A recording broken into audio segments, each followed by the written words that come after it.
Hola, pues ya estoy aquí de nuevo, hoy miércoles, de nuevo estoy aquí, 1 de agosto de 2018.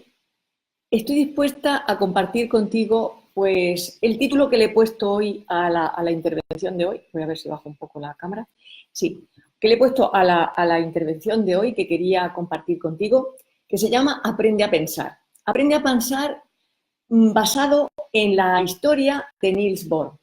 Verás, cuando yo estaba en la universidad, una de las cosas que siempre más dudas le surgen a los alumnos es cuando tienen que contestar un examen, porque ellos estudian, muchas veces estudian a su manera, que ellos dicen, ¿no? Muchas veces decimos, bueno, esto yo ya me lo sé a mi manera, ¿no? Y nos encontramos con que a veces esa forma de expresarnos o de compartir o de pensar, pues no es aceptada muchas veces por los profesores. A veces hay profesores, sobre todo cuanto más hacia atrás nos vayamos, pero yo creo que hoy en día también en algunos sitios nos los podemos encontrar, que lo que esperan es que tú les des la respuesta que ellos te han dado. Es decir, si te dicen que tienes que contestar ante tal pregunta un texto concreto, ¿no? A mí me recuerda un poco al catecismo que yo estudié en mi formación católica de hace muchos años. ¿eh? Pues era como una serie de preguntas que tú te tenías que saber las respuestas y no había otra opción. Y además no te lo podías cuestionar.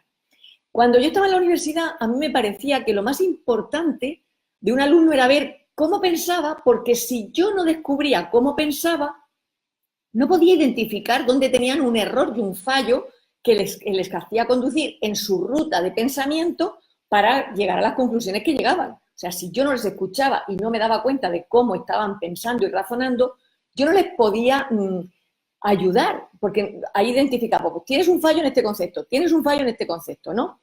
Y eso yo creo que era mucho más productivo, de hecho yo creo que les daba mucho mejores resultados que el que yo les dijera cómo tenían que hacerlo. Entonces yo siempre me empeñé un poco en que a las personas hay que enseñarles a pensar, que cada uno, o preocuparnos nosotros mismos, ¿no? De aprender a pensar. Y en ese sentido hay una anécdota que circula, que bueno, es muy conocida, yo no sé si tú la conoces, pero yo quiero compartirla contigo. Resulta que a Rutherford, que era un químico muy conocido en la época, a principios del siglo XX, ¿vale? Un día le llamaron porque tenían un problema.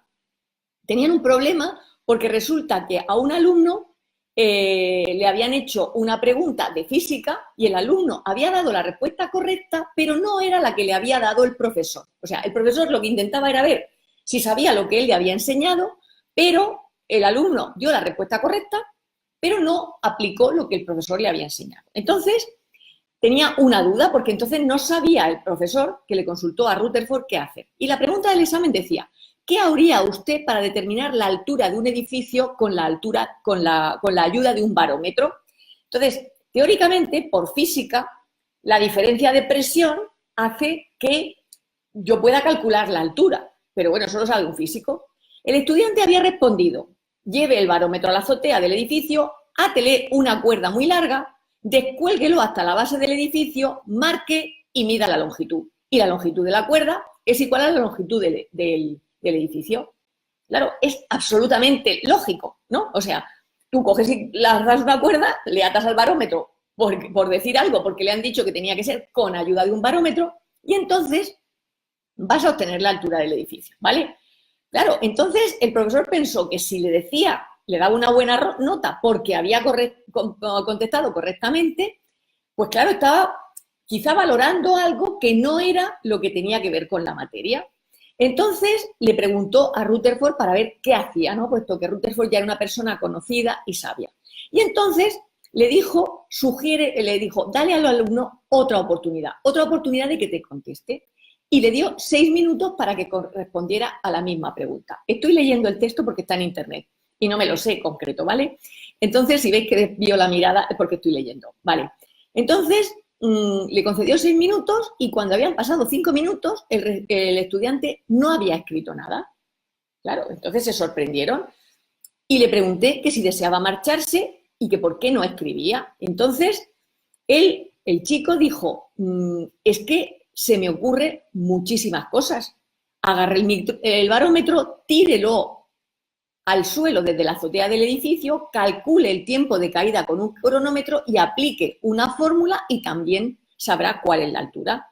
Y así obtendremos la altura del edificio. Y en este punto le preguntó Rutherford a ese alumno si el estudiante se podía retirar. Y entonces, tras abandonar el despacho, se encontró con el estudiante y le dijo, bueno, hay muchas maneras. Dígame qué es lo que habría contestado. Dice que realmente hay muchas maneras de poder resolver esa pregunta. Dice, por ejemplo, dice, sí, es muy básico.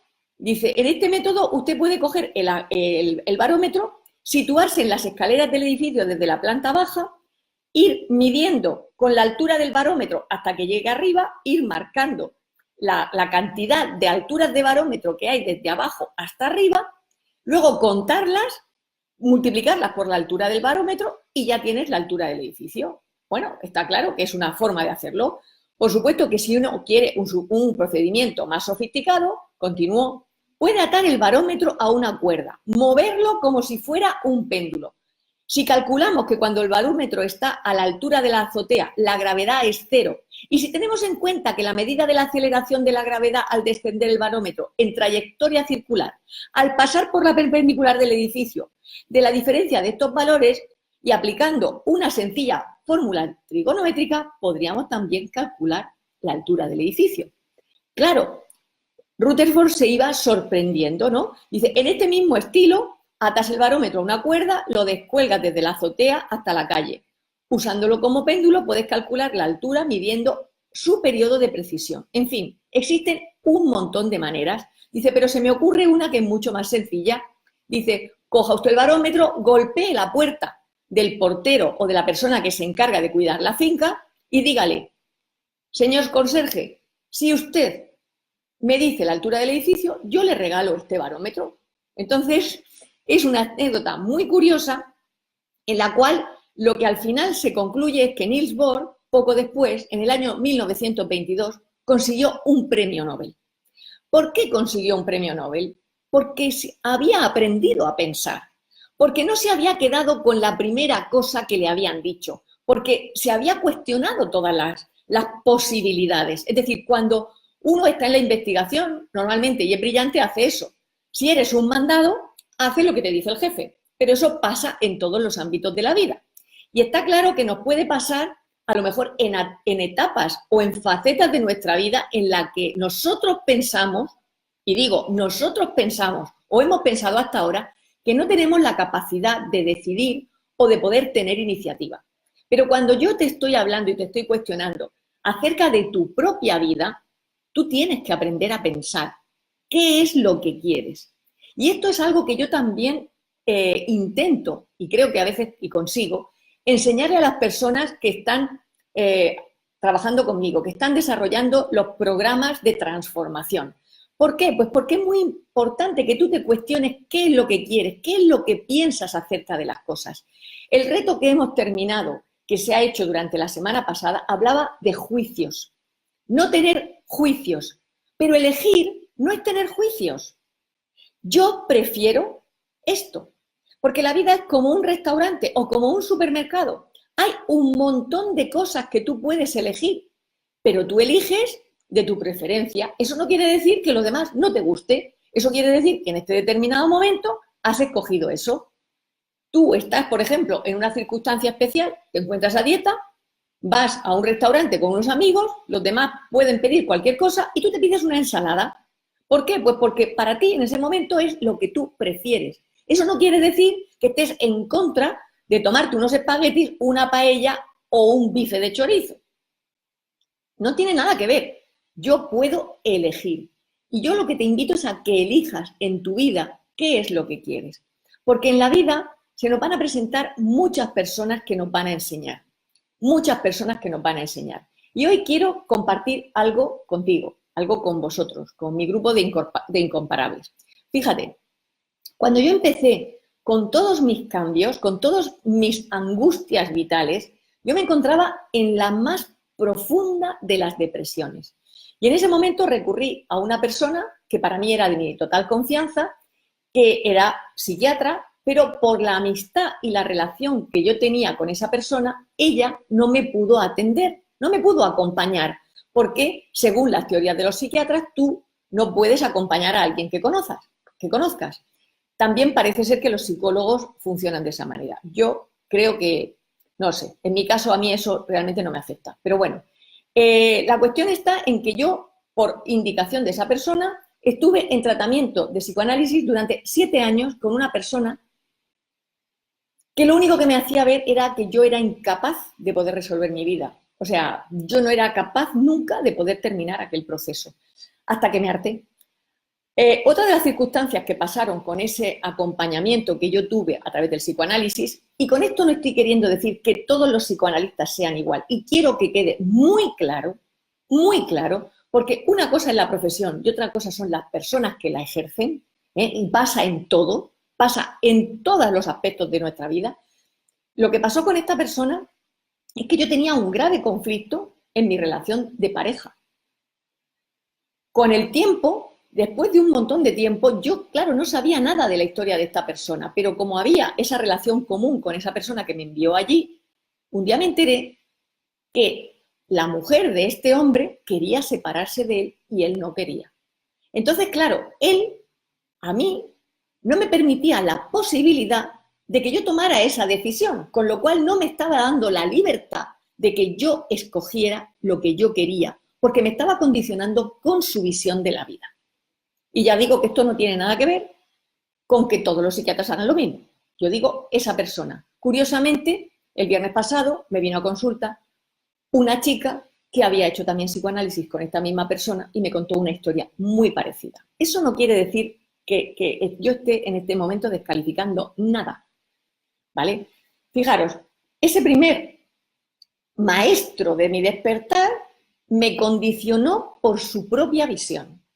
Y después me apareció un regalo que fue encontrarme a Juan Carlos Fernández, a una persona a la que yo no conocía, que la conocía a través de internet, de la cual de esta persona ya he hablado en alguno de mis vídeos, y de una forma gratuita y totalmente desinteresada me acompañó a que yo pudiera tomar conciencia de quién yo era.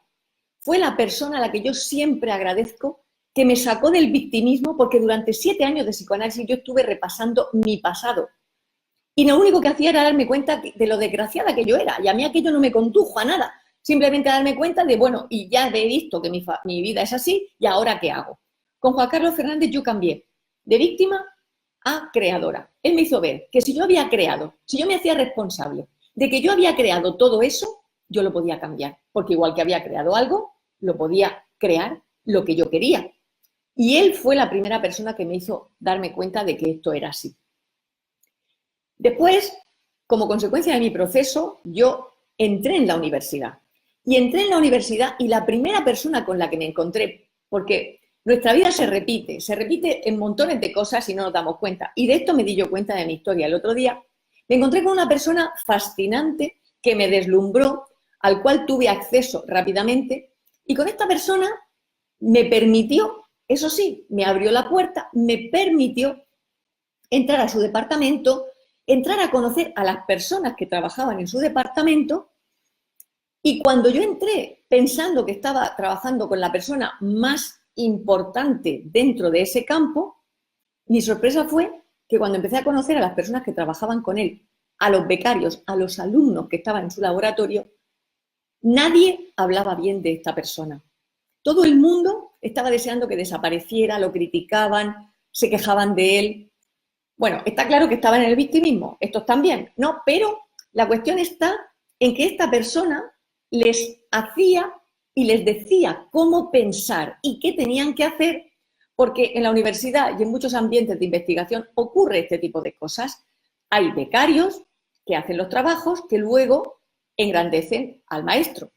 Entonces el maestro necesita personas que le hagan el trabajo porque ellos están ya a otro nivel, pero entonces no te enseñan a pensar. Quieren que hagas lo que él ya ha pensado, con lo cual no te dan libertad. Por fortuna, estando en ese departamento y haciendo los cursos de doctorado, conocí a la persona que luego me dirigió a mí la tesis doctoral y él me enseñó a pensar. Me enseñó a pensar, me cuestionó todas y cada una de las ideas que yo tenía y me hacía plantearme para qué lo había pensado, por qué lo había pensado, por qué estaba tomando esas decisiones. Y además siempre él me llamaba nena, me decía, nena, es tu trabajo, eres tú la que tienes que decidir, porque el doctorado está para que aprendas a investigar, para que aprendas a investigar. Si yo te estoy diciendo siempre lo que tienes que hacer, que tampoco es que yo se lo pidiera, no vas a aprender nunca y no vas a poder dirigir a otros. Para mí eso es un maestro, igual que Juan Carlos, mi director de tesis. Cuando yo salgo de la universidad, también me deslumbra una persona la cual me abre las puertas, me abre a la posibilidad de poder conocer otro mundo, pero que también al final me impide el que yo sea yo misma, porque tengo que pensar como se tiene que pensar estando dentro de ese grupo. Por fortuna, mi coherencia me hizo salir de ahí, me encontré con otro maestro, con un gran maestro, al cual reconozco y admiro, que es el doctor Christian Belle, el cual me ha vuelto a enseñar a pensar. Por eso yo agradezco tanto cuando alguien, porque un maestro hace maestros, porque si un maestro hace discípulos y seguidores, esos discípulos o seguidores nunca van a poder ser ellos mismos, porque no les han enseñado a ser ellos mismos. Sin embargo, un maestro que te permite y te acompaña a ser tú misma, a mí me ha enseñado a cómo llevar a otros a que sean ellos mismos, a que aprendan a pensar. Entonces, en mi caso, han sido siempre una fascinación por una persona que parecía muy brillante y luego me ha venido la persona humilde, que es la que ha tenido la sabiduría. Y la verdad es que cuando he descubierto esto, y fue una toma de conciencia que tuve el otro día, digo, gracias a todas las personas que me han enseñado a pensar, porque es muy importante, como ya comentaba el otro día, que tú tengas tu electrodo de referencia dentro, que tú te des cuenta de qué es lo que a ti te hace sentir bien, qué es lo que no te hace sentir bien, cuál es tu coherencia, porque si no, estás perdido. Entonces te tienes que cuestionar, te tienes que plantear qué quieres de la vida, cómo te gusta vivirla, porque si no, vas a poner el electrodo de referencia fuera y no vas a vivir nunca la vida que tú quieres, nunca vas a dirigir la orquesta para escuchar la música que a ti te gusta escuchar. Y creo que a día de hoy las cosas van súper rápidas, el tiempo hace que vivamos las experiencias mucho más rápido y yo personalmente me cansé de perder tiempo, me cansé hace mucho tiempo y por eso puse rumbo hacia donde yo quería vivir y eso me está llevando a lo que estoy haciendo y me está dando la capacidad de poder acompañar a las personas que quieren y que sienten que se lo merecen a vivir la vida que desean, a diseñarla y a que se deshagan de todas sus limitaciones. Y estoy feliz porque los resultados que están teniendo las personas que están haciendo el máster conmigo, y que ya las diré que compartan con todos vosotros, porque hemos formado una pequeña familia, son espectaculares. Y agradezco a la vida que me haya dado tantos maestros de los que aprender para poder aprender a guiar y poder aprender a crear maestros. No me tienen que seguir, no tienen por qué vivir lo mismo que yo, ni decir lo mismo que yo, tienen que ser ellos mismos. Y esa es la magia de la vida. Porque cuando cada uno estamos haciendo lo que tenemos que hacer, sacamos nuestro don y utilizamos los talentos que nos ha dado nuestra biología para poder desarrollar esos dones, completamos el puzzle del grupo humano que somos, que es universal, es de todo el planeta. Pero cada uno somos diferentes y si lo que hacemos es repetir las mismas historias de siempre y seguir a un determinado maestro, al final no somos nosotros mismos. Y lo siento, pero urge que seas quien eres porque la vida y la sociedad te está esperando. Así es que yo te animo hoy a que aprendas a pensar, como hizo Niels Bohr, porque el Nobel lo tienes garantizado, porque es ser feliz. El reconocimiento de ti mismo de que ha merecido la pena lo que has hecho. Porque entonces con tu ejemplo lo vas a poder enseñar a otros. Y esa es la historia. Así es que me despido de vosotros por hoy.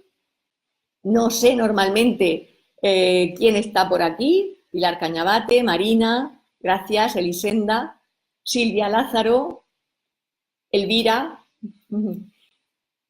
Catalina Bonet, María Ángeles Cáceres, Pilar Cañabate.